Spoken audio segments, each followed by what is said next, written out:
আল্লাহ বলেন আমার শরণ থেকে যে মুখ ফিরায় নিল, আমার বন্দিগি, আমার ইবাদত, আমার হুকুম পালন, আমি তার জীবন করে দেব সংকীর্ণ এবং তার হাসরের ময়দানে উঠাবো অন্ধ।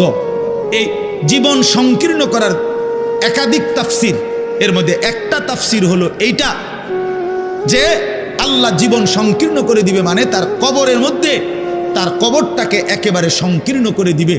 আল্লাহ রসুল বলছে নাফরমানের কবর রাইখা যখন ফেরেশতা চলে যাবে, কবর ডান পাশের মাটি তারে একটা চাপ দিবে বাম দিকে, বাম দিকের মাটি এক ডান দিকে। আল্লাহর কসম ডান পাশের হাড্ডি পাজর ভাঙ্গা ডান দিকে বাম দিকে চলে যাবে, বাম দিকের হাড্ডি পাজর ভাঙ্গা। রাসূলুল্লাহ সাল্লাল্লাহু আলাইহি ওয়াসাল্লাম বলছে বন্ধু দেখেন হাত্তা তাখতালিফা আদলাউহু, এই দুই আঙ্গুল যেভাবে এভাবে একটার ভিতরে ঢুকে গেছে, খোদার কসম ডান পাশের হাড্ডি পাজর বাম পাশের হাড্ডি পাজর এইভাবে একটার ভিতরে ঢুকে যায়। এইটার অর্থ এটা। হ্যাঁ, রাসূলুল্লাহ সাল্লাল্লাহু আলাইহি সাল্লাম একদিন হযরত বারা ইবনে আযিব রাদিয়াল্লাহু তাআলা আনহু থেকে বর্ণিত, নবীজি একদিন এক সাহাবীর জানাজা পড়তে গেছেন। জানাজা পড়তে গিয়ে খালি কবরের সামনে কিছুক্ষণ দাঁড়াইছেন, তখনও ওনারে কবরে রাখে নাই, জানাজাও পড়ায় নাই। নবীজি আগে গিয়ে কবরটার সামনে দাঁড়াইছে। হযরত বারা ইবনে আযিব বলেন আমরা নবীজির সাথে ছিলাম। আল্লাহ নবী সাল্লাল্লাহু আলাইহি সাল্লাম কবরের খালি এই কবরে দেখা অঝরে কাঁদতে শুরু করছে। আমরা সবাই সাহাবীরা নবীজির সাথে কাঁদতে শুরু করলাম। অনেকক্ষণ কাইদা নবীজি চোখের পানি মুইছা আজীব কথা বলছে নবী। রাসূলুল্লাহ সাল্লাল্লাহু আলাইহি সাল্লাম সাহাবীদেরকে লক্ষ্য করে বলছে ইয়া ইখওয়ানি লিমিসলি হাদা ফাআইদ্দু, আমার বন্ধুরা আমার সাথীরা এই কবরে যাওয়ার জন্য তোমরাও রেডি হও। ফাআইদ্দু, তোমরাও প্রস্তুতি নাও, অচিরেই তুমি আমি সবাই এই কবরেই পৌঁছে যাইতে হবে। রাসূলুল্লাহ সাল্লাল্লাহু আলাইহি সাল্লাম বলছে প্রিয় বন্ধু আমার, জওয়ান সাথী আমার, সামান্য এই কয়েকটা দিনের জওয়ানি নষ্ট না করা, নষ্ট না করা, কোনোভাবেই নষ্ট না করা। তো এই জন্য বললাম এই সূরা মুলক এটা আল্লাহ তাআলা অত্যন্ত ফজিলতপূর্ণ একটি সূরা। রাসূলুল্লাহ সাল্লাল্লাহু আলাইহি সাল্লাম বলছেন এটা কবরের আযাব থেকে রক্ষা করবে। এই সূরা নিয়মিত তাফসীরের মধ্যে আমি নিজে পড়ছি, তাফসীরে কুরতুবীতে আছে। আল্লাহ নবী সাল্লাল্লাহু আলাইহি সাল্লাম বলেন লাওয়াদিত্তু, নবীজি বলেন আমার দিলের আশা, আমার দিলের তামান্না, আমার উম্মতের প্রতিটা মুমিন তার কলিজার ভিতরে তার জবানে এই সূরা মুলক থাকুক, সূরা মুলক থাকুক। অর্থাৎ রাসূলুল্লাহ সাল্লাল্লাহু আলাইহি সাল্লাম বলতেন আমার প্রতিটা মুমিন বান্দা উম্মত যেন এই সূরা মুলক তেলাওয়াত করে, যেন কবরের আযাব থেকে রক্ষা পায়। নবীজি 5 ওয়াক্ত নামাজের পরে, আল্লাহর কসম ভাই এখানে অনেক ওলামায়ে কেরাম আছে, আপনি জিজ্ঞাসা করুন, নবীজি 5 ওয়াক্ত নামাজের পরে সরদার দু আলম নবীর তো কোনো গুনাহ নাই, তিনি নিষ্পাপ, তিনি তো জান্নাত উদ্বোধন করবেন। আনা আউয়ালু মান ইয়াকরাউ বাবাল জান্নাহ, নবী বলছে আমি সেই মুহাম্মদ যে প্রথম জান্নাতের দরজা আমি নাড়ব, জান্নাতের কড়া নাড়ব আমি মুহাম্মদ। ভিতর থেকে ফেরেশতা বলবে আপনি কে? আমি বলবো মুহাম্মদ। ফেরেশতা বলবে আনতাজিরু লাক, আমি তো আপনার অপেক্ষাই করছিলাম, আপনি আসবেন বলেই তো অপেক্ষায় ছিলাম, আপনি উদ্বোধন করে দিলেই তো বাকিরা ঢুকবে। তো সেই নবী যিনি জান্নাত উদ্বোধন করবেন, তিনি 5 ওয়াক্ত নামাজের পরে ভাইয়া প্রতিদিন তিনি যেই কথাটা দোয়া করতেন, এর মধ্যে একটা দোয়া এটা, আল্লাহুম্মা ইন্নী আউযু বিকা মিন আযাবিল কবর ওয়া মিন ফিতনাতিল কবর ওয়া মিন ফিতনাতিল মাসীহিদ দাজ্জাল ওয়া মিন ফিতনাতিল মাহইয়া ওয়াল মামাত। আল্লাহ আমি কবরের আযাব থেকে পানাহ চাই। নবীজি নিজে বলতেন, নবীজি নিজে বলতেন। প্রিয় ভাই বাবা আমার, চলেন সবাই নিয়ত করি, নিজেকে গুনাহ থেকে বাঁচানো দরকার, নিজের আল্লাহর নাফরমানি থেকে বাঁচানো দরকার। আল্লাহ তাআলা বলেন ইন্নাল্লাযীনা ইয়াখশাউনা রাব্বাহুম বিল গায়ব, আমি আল্লাহকে না দেখে আমার কথাগুলো আখিরাত সম্পর্কিত এগুলোকে না দেখে যারা আমি আল্লাহকে ভয় করে, আখিরাতকে ভয় করে, জাহান্নামকে ভয় করে, কবরকে ভয় করে। আল্লাহ বলেন, তাফসীরের মধ্যে লিখছে, ভয় করে মানে হলো গুনাহ বর্জন করে। কোন ব্যক্তি আল্লাহকে ভয় করে, খোদার কসম, এই কথার অর্থ হলো গুনাহ ছেড়ে দেয়। যে গুনাহ ছেড়ে দেয় সে আল্লাহকে ভয় করে, যে আল্লাহকে ভয় করে সে গুনাহ ছেড়ে দেয়। কোন নাফরমান আল্লাহকে ভয় করে না, আল্লাহকে ভয় করলে গুনাহ করতে পারে না। বুঝেন নাই বাংলা কথাটা?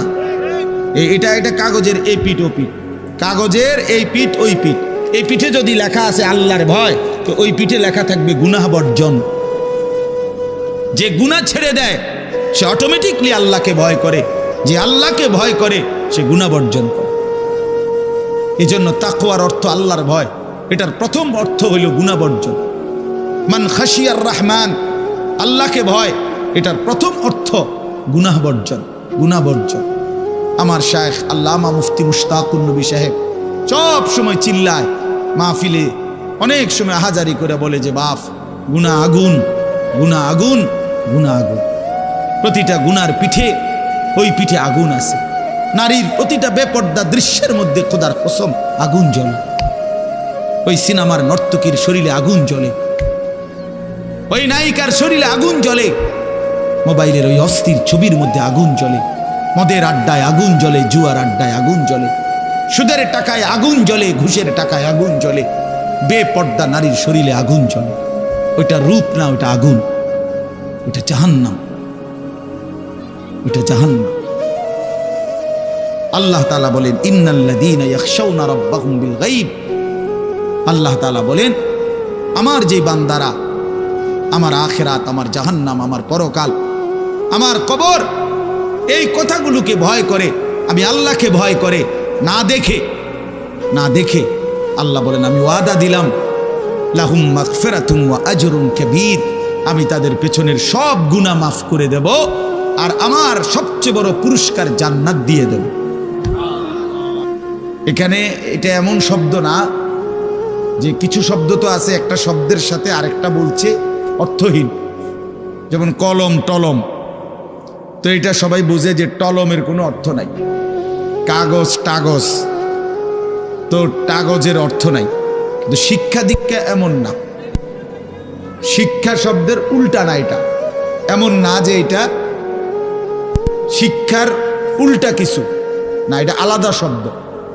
শিক্ষা দীক্ষা, যেমন আমরা অনেক সময় বলি যে নামাজ রোজা, লোকটা নামাজ রোজায় ভালো, তো এর দ্বারা কি শুধু নামাজ আর নামাজের উল্টা শব্দ রোজা না, এটা একটা আলাদা কি আমল। নামাজ একটা ইবাদত, তো রোজা একটা ইবাদত। তো শিক্ষা এটা একটা বিষয়, দীক্ষা এটা একটা বিষয়। শিক্ষা তো তালিম, দীক্ষা এটা তরবিয়ত, আখলাক। আখলাক অর্থাৎ শব্দ মুখস্থ করা এটা যেমন জরুরি, জিন্দেগি গঠন করা এটাও সমান জরুরি, বরং তার চাইতে বেশি জরুরি। এজন্য আমাদের ফেনীর একজন বড় বুজুর্গ আলেম আছেন, ফেনী জামিয়া রশিদিয়া মাদ্রাসার হজরত মাওলানা মুফতি শহীদুল্লাহ দামাত বারাকাতুহুমুল আলী, বাংলাদেশের অনেক বড় একজন বুজুর্গ আলেম। হজরতের মাদ্রাসা ফেনীতে, সেই মাদ্রাসা একটা মাদ্রাসায় কওমি মাদ্রাসা, সেখানে প্রায় 6 থেকে 7 হাজার ছাত্র পড়ালেখা করে, প্রায় 200-এর উপরে উস্তাদ আছে, 200-250 হবে।